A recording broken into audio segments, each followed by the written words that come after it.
Assalamualaikum warahmatullahi wabarakatuh. Perkenalkan, nama saya Dita Salsadila, mahasiswa Sosiologi semester 5 dari Visipol Undar. Saat ini saya akan menjelaskan tentang analisis fenomena bullying dan body shaming dengan menggunakan teori Looking Glass Self milik Charles Horton Coley. Tonton terus dan simak videonya baik-baik ya.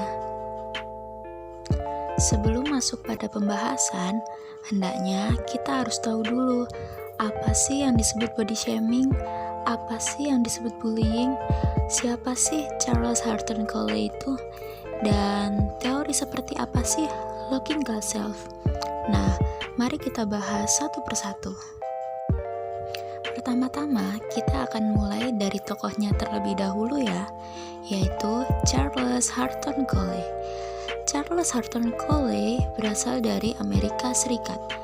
Dalam sejarah tokoh sosiologi, beliau dimasukkan dalam sosiolog interaksionisme simbolik klasik. Beliau intens mempelajari interaksi antar individu dan masyarakat. Menurut Charles Horton Coley, diri seseorang berkembang melalui interaksi orang lain dan dapat dianalogikan seperti diri ketika melihat cermin. Sebagai seorang sosiolog, pemikiran Coley banyak dipengaruhi oleh suasana damai kota Ann Arbor. Nah, selanjutnya kita akan bahas teori beliau nih, yaitu teori Looking Glass Self. Looking Glass Self adalah sebuah konsep di mana seseorang bercermin pada masyarakat untuk menilai dirinya. Individu melihat dirinya sesuai dengan yang dijelaskan masyarakat melalui perkataan, tindakan, atau pandangan. Seperti cermin diri, seseorang dapat melihat dirinya dengan jelas mulai dari rambut, wajah, tubuh, kaki, hingga aksesoris yang ada pada dirinya. Individu dalam masyarakat akan mampu mengidentifikasi dari mana dia berasal, bahasa, tata nilai, dan norma yang ia patuhi. Ia mampu mengendalikan dirinya melalui pandangan masyarakat akan kecerdasannya, menarik atau tidak dirinya, karismanya, dan lain sebagainya. Tanpa masyarakat, seseorang tidak akan mampu mengenali, mengidentifikasi, dan memahami dirinya sendiri. Terdapat 3 komponen dalam teori Looking Glass Self. Yang pertama, membayangkan bagaimana kita terlihat oleh orang lain. Nah, hal ini dapat dikorelasikan dengan ketika kita bercermin. Nah, yang kedua, membayangkan bagaimana pendapat orang lain mengenai diri kita. Untuk poin kedua ini, kita bisa dapatkannya ketika kita bertemu orang lain, dan orang lain berkomentar tentang bagaimana kita terlihat. Untuk poin ketiganya adalah mengembangkan diri kita berdasarkan penilaian orang lain. Nah, pada poin ketiga ini bisa berakibat baik dan buruk loh teman-teman.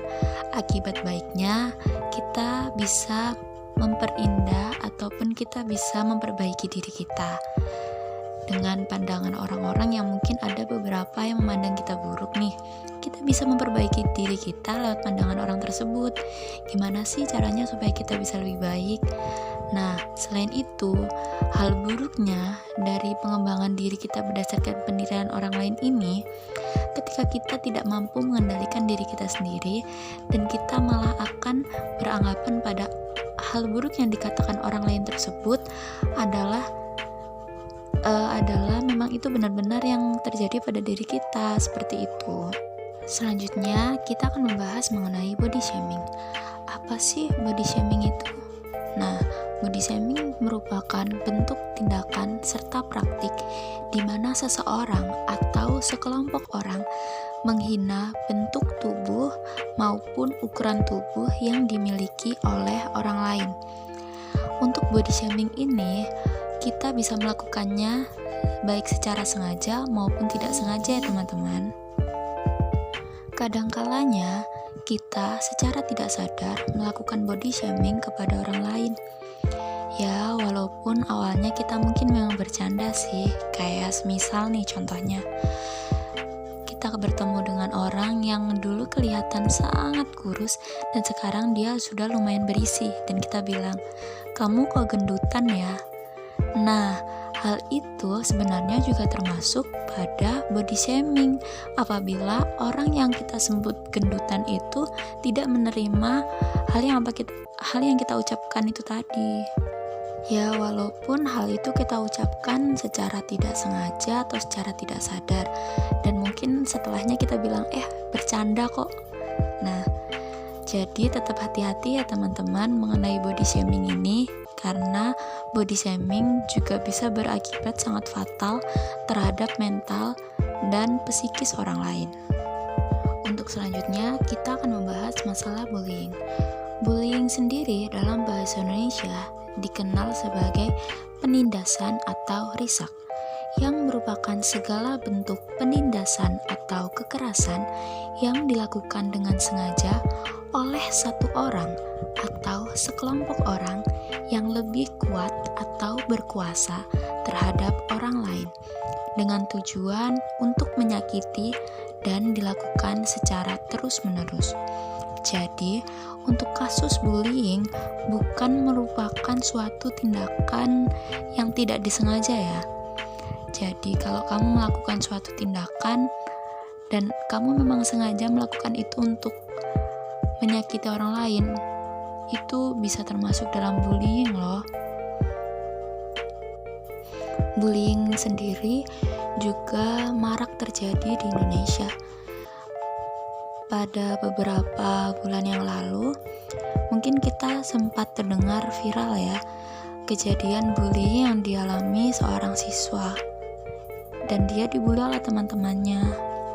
Jadi diharapkan kasus bullying yang sudah terjadi tidak terjadi lagi ya teman-teman. Karena sama seperti kasus body shaming, bullying juga dapat mempengaruhi psikis dan mental seseorang, bahkan bisa mengakibatkan kecacatan fisik pada seseorang. Untuk mendapatkan korelasi dari teori dan juga kasus bullying dan body shaming, mungkin kita bisa melihat video berikut ini. Penyanyi dan aktris Korea Selatan Suli diketahui ditemukan meninggal dunia di rumahnya di Seongnam, Provinsi Gyeonggi pada hari Senin tanggal 14 Oktober 2019. Polisi yang menyelidiki kasus itu pun menduga bahwa Suli meninggal akibat gantung diri di lantai 2 rumahnya karena menderita depresi parah. Dikutip dari Koreabo, Suli ditemukan oleh manajernya pada hari Senin tanggal 14 Oktober 2019 pukul 15.21 waktu setempat. Menurut polisi, Suli menderita depresi parah. Namun sejauh ini belum ada penjelasan resmi dari keluarga maupun agensi Suli, SM Entertainment. Sebelumnya, polisi mengungkap dugaan mereka tentang penyebab kematian Suli adalah bunuh diri. Sang manajer datang ke rumah itu karena Suli tidak bisa dihubungi sejak percakapan telepon mereka pada hari Minggu tanggal 13 Oktober 2019 pukul 18.30 waktu setempat. Sebelum ditemukan tewas oleh sang manajer, Suli sempat memposting sebuah video singkat di Instagram miliknya pada hari Minggu tanggal 13 Oktober 2019.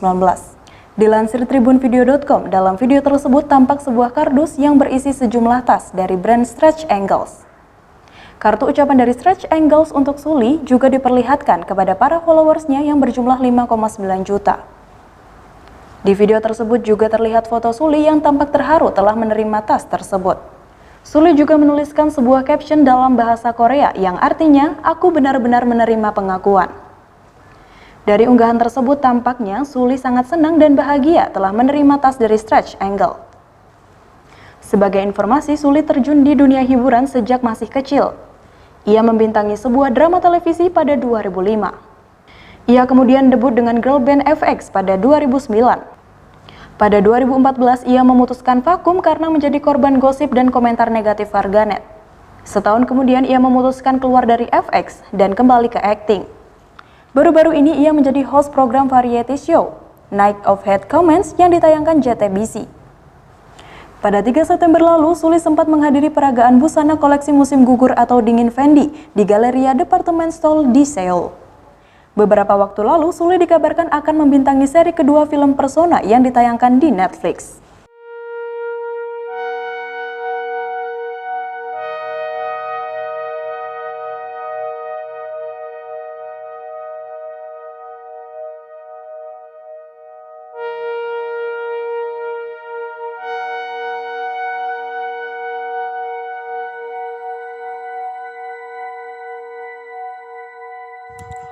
Dari kasus tersebut dapat ditarik kesimpulan bahwa secara tidak langsung teori Looking Glass Self sudah teraplikasi di masyarakat, di mana pendapat orang lain tentang dirinya akan mempengaruhi kondisi psikis dan mentalnya.